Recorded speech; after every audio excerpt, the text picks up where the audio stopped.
Lowo owayeyiNhloko yoMnyango wezempilo KwaZulu Natal uDokotela uBusi Nyembezi ungomunye wababehamba phambili enkohlakalweni yokwenyuswa kwemali yokuthenga amakhemikhali okuhlanza amanzi ezibhedlela zesifundazwe futhi wayekwazi kahle kamhlophe okwabe kwenzeka. Lokhu kushiwo ngumphenyi wenkampani iPricewaterhouseCoopers uTrevor njengoba eqhubeka nokwethula ubufakazi ekhomishaneni ephenya izinsolo zokugwamanda kwamandla ombuso.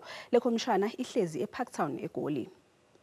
Dr. Nyembezi and Dr. Savoy They collaborated to inflate the prices effectively, Chair. Lo fakazi uqale watshela isicaba ukuthi ngenxa yesambe sasimumethwe ile tender yokuhlanzwa kwamanzi kwakumele na kanjani ikhishwe tender kunikwe bonke abantu ithuba lokufaka isicelo. It should have gone to tender because of the amount. Yes. This is a 10 million rand project. Yes. You can't get quotes. White uthi kunobufakazi obufungelwe obukhombisa ngokusobala ukuthi inkohlakalo yodwa yayenziwa lapha njengoba yayiphezulu kakhulu imali eyayifuneka kunale yayizosebenza. The delivered price to KZN would be approximately 750,000 rand each cost. So anything above that would be a profit to Ntaka. They're now charging a price of almost 5 million rand each. Akachithanga sikhathi lo fakazi bese bagagula ngamagama labo babehamba phambili kule nkohlakalo yethenda eyadla igidigidi zamarandi.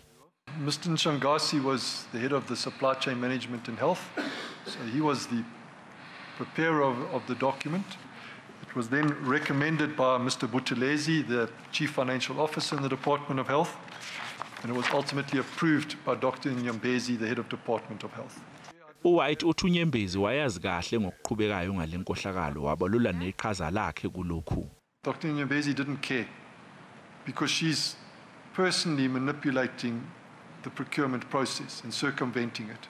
uDokotela uBusi weNyembezi uyena okuthiwa wayesebenzisana nosomabhizinisi wase-Uruguay uGaston Savoy nomnikazi wenkampani Ntaka Holdings eyathola itender yokuhlanza amanzi ezibhedlela.